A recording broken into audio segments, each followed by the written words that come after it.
Welcome everyone. We're going to be discussing a new horror title today. We're going to be talking about No, I'm Not a Human. Thank you to Critical Reflex for the code. They published this title. And Trioskaz, I probably butchered that, but they're the developer and they made this really cool game. So thank you guys for the key. Thank you guys for letting me play this game early. Let's hop into it. We interrupt this program to bring you... No, I'm Not a Human. It's a game that a lot of people are comparing to Papers, Please. And that's about the only thing they're comparing it to. And I find that odd, because it is somewhat like Papers, Please, in the sense of when you're talking to people, when they knock on your door and you go up to the door and you talk to them, it is very much like Papers, Please, in a sense. Talking to these people and, you can kind of choose to let them in or not let them in. The difference is that when you're talking to them at the door, you're not able to check this information yet. So you're basing whether you're letting them into your home or not on purely their words, actions, and how they look, which can be quite deceiving. The biggest thing in the game is whether you're letting in visitors, which are these parasitic or alien or weird zombie-like unknown celestial creatures, something Lovecraftian in nature, who knows, right? But there's something different. Are they wearing human skin? Are they zombies? But that's the whole thing, is you're trying to figure out who is and who isn't. So you gotta make this quick decision of like who you let in and who you don't. But eventually, if you don't let people in at all, you will have the pale visitor, the tall, thin, pale visitor come visit your door. And if there's nobody inside your home, no matter if you tell him the truth about that or you lie, he will break down your door and he will end your life. That is one of the probably easiest endings and one of the ones that most people probably get. But you do have to let people in. And sometimes they're visitors and sometimes they're not visitors. It's not always straightforward like that. Which is where it kind of has that Papers, Please-like feel to it, where you're checking specific information. I would actually compare it more to That's Not My Neighbor. In That's Not My Neighbor, you're really looking at their teeth and their eyes and like, are they wearing the same kind of hat? Is there something messed up about their face? So it kind of combines elements of Papers, Please and That's Not My Neighbor, I think, the most, as well as just that kind of first-person indie horror vibe. It makes this kind of interesting 3D, 2D at times, point-and-click adventure, kind of walking sim-ish game. So once people are inside your home, you can check rooms during the day where you can't go outside because of the big cataclysmic event that has happened that made the outside way too hot because the sun is just basically boiling people. And at night is when the visitors lurk and bad things happen, but it's the only time that anybody can go outside. Once they're inside and you check those rooms and you can talk to them, figure out why they're there, and you have energy which you deplete when you check them for signs. So once you see the news when you wake up in the morning, and you can watch more of the news if you click on it, you can listen to the radio stations and get more information. There is a bit of ambiguity and mystery and uncertainty to the information on the radio and the information on the TV because it's news propaganda, military propaganda, FEMA propaganda, or it's individuals saying information on the radio, people being snuffed out, yada yada yada. So you don't really know what is and isn't proper information.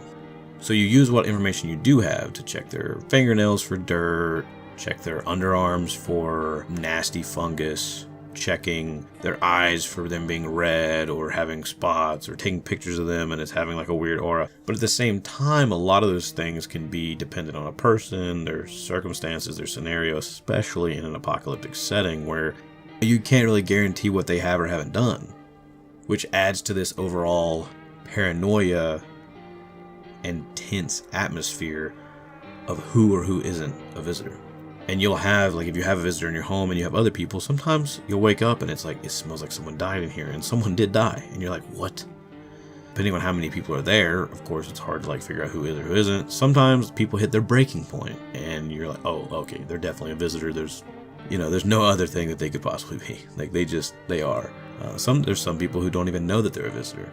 I've seen where apparently there's some people who are randomized. Some people who are always a visitor, who are always human, and some of the characters actually randomized to be human or visitor. It's a game much like Threshold that I reviewed last year, also published by Critical Reflex, and made by the brilliant Julien Evelier, which I'm sure I butchered. Every time I have to say a name that is not English, I always butcher it.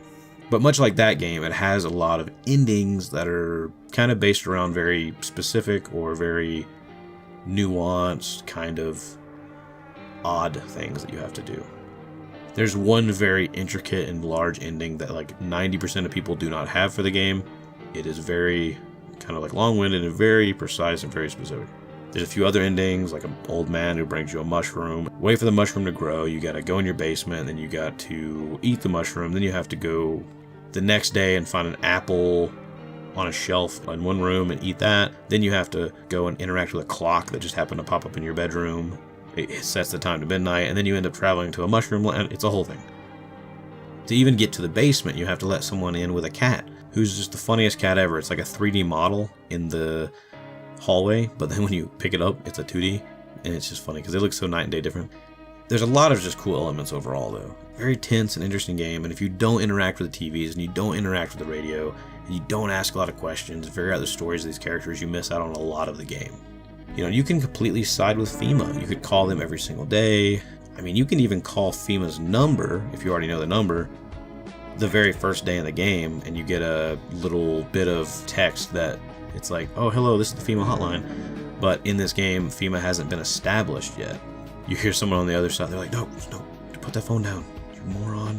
Because they weren't supposed to answer, it wasn't time yet. Which then you're like, oh, so was this planned? And I would not say that the game ever answers that question. It definitely doesn't.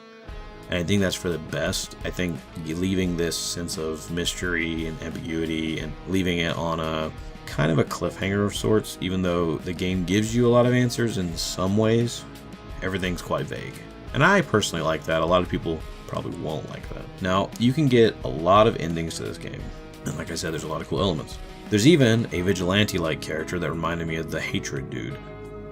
You can peacefully interact with him and he goes on his way, but if you don't and you say, oh, let's say you show him your ear, which I don't think is a good way to tell if someone is a visitor or not, and it's not one that he believes is there, but it is one that the game will tell you at some point. He's not a big fan of that one, and you end up having like a shoot-off. I don't know if you can lose. I took him out, and then I apparently go on my own vigilante run, and I'm like, that's cool. And they do these cool little cutscenes and stuff, so overall, like I said, a cool game. I don't think it's a perfect game. I think that it could flesh some elements of the characters and things out a bit more. I think that it's a really good groundwork for more. I think what comes next, if there's like a sequel or another game very similar to it, they can do some crazy cool things, because I think there's a lot there that can be developed upon. I also would like to say, like I said before, I was provided the game for free to review. And even though I highly recommend the game, based on the type of game it is, and the price tag being like $15, but getting almost all the endings, I spent like 7 hours. I think that's worth it. Will a lot of people get that much time out of it? I don't know. So, I mean, it's a very dependent thing. I think I probably would have got it on a sale, or maybe I would have paid $15 for it, because it's really not bad. And like I said, I got like 7.5 hours. I think in the end, I probably would end up paying the $15. I think overall, it's a worthwhile experience with a few flaws. And apparently at launch, it did not have a save option when you quit. So now when you press start and you quit the game, it saves it where you are. And then you have like the kombucha you can drink that is like a save state. So you can drink that to save your game. Every time you load that save, it'll bring you back to that exact point, which can be useful. But I think the game is meant to be played from the beginning to end, like each time. And I think it works really well that way. There's a lot of cool characters. There's a lot of characters you won't meet your first time or your second time. And there's a lot of just crazy endings, a lot of crazy elements, a lot of information that I don't know still. And there's a lot of information that you can still find. And there's a lot of bits and bobs and pieces to put together to try to make sense of it all. So I think that's cool. I think overall I would recommend No, I'm Not a Human. It's a really cool game made by a really talented developer who I think will make even better things in the future. And I think Critical Reflex is publishing some really awesome games out there. One of my favorites being Buckshot Roulette. and some others that I plan on covering. Eclipsium and Mouthwashing. Mouthwashing, obviously, everybody knows that one. They all are really fun, and they're all really cool and interesting and unique in different ways, and I think Critical Reflex is doing really good in keeping these indie horrors going.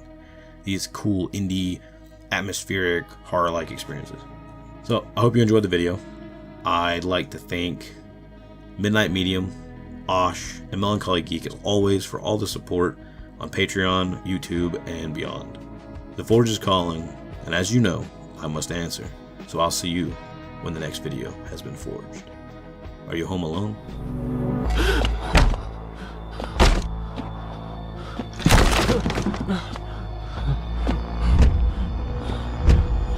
Ah!